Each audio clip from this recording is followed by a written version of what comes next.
Hey there guys, welcome to Arsenal Fan TV, and this is the preview for the game on Boxing Day against Southampton at St Mary's Stadium. And following the victory over Manchester City on Monday night, going to this game with a lot of confidence, I guess you could say. A ground where we don't have the best of records since Southampton have been promoted back into the Premier League. We tend to stutter a bit at Southampton away, I would say. They're a team that have made it very difficult for us to beat, and it's weird to think that it's been almost a year since Wojciech Szczesny had that absolute nightmare at St Mary's last season when he was caught smoking in the changing room. I mean, time has absolutely blitzed by since then, and to think the team's developed so quickly since that period really is astonishing. But I do think that given Southampton have been rather precarious these past couple of games, they just lost 2 to Spurs. They've had a very poor run of results, drawing with teams that they should have beaten, etc. I really do think that they're there for the taking in this game, and I would seriously hope that we're able to claim the 3 points when they're not in a good spell of form.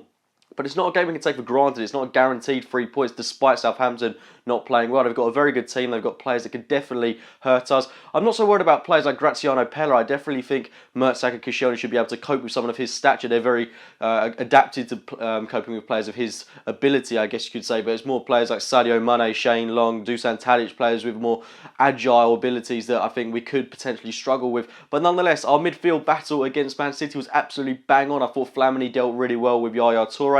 And if we can bring that kind of performance into this game against Southampton, then there's no reason why we shouldn't be claiming all 3 points. Now, we've got to be careful with the squad, in my opinion, because we've got a game against Bournemouth 2 days later. And in this fixture at St Mary's, I wouldn't change a single thing about the starting 11. But heading into the game against Bournemouth at the Emirates a few days later, I would look to play players like Callum Chambers, Gabriel Paulista, bring these players into the fold, Oxlade-Chamberlain, etc. Because I mean, our squad is practically down to the bare bones as it is. But with these players coming back into the fold as such, especially players like Oxlade-Chamberlain who need a run out in the team, big opportunity for those kind of players. And it is a shame that we're going to be without Alexis Sanchez until the start of January, because he'd have been so influential, so beneficial to the team over this festive period. But unfortunately, we're going to be without him, and we've got to deal with what we've got, which I think is absolute quality at this moment in time. Wouldn't change a single thing about that starting 11. But these are 2 very tough games we've got coming up against Southampton and Bournemouth. I would like to think we've got enough quality and depth within the squad at this moment in time to beat both of those sides, especially Bournemouth at home. I mean, I would like to see how Callum Chambers does in a central defensive midfield role against Bournemouth. I'd like to see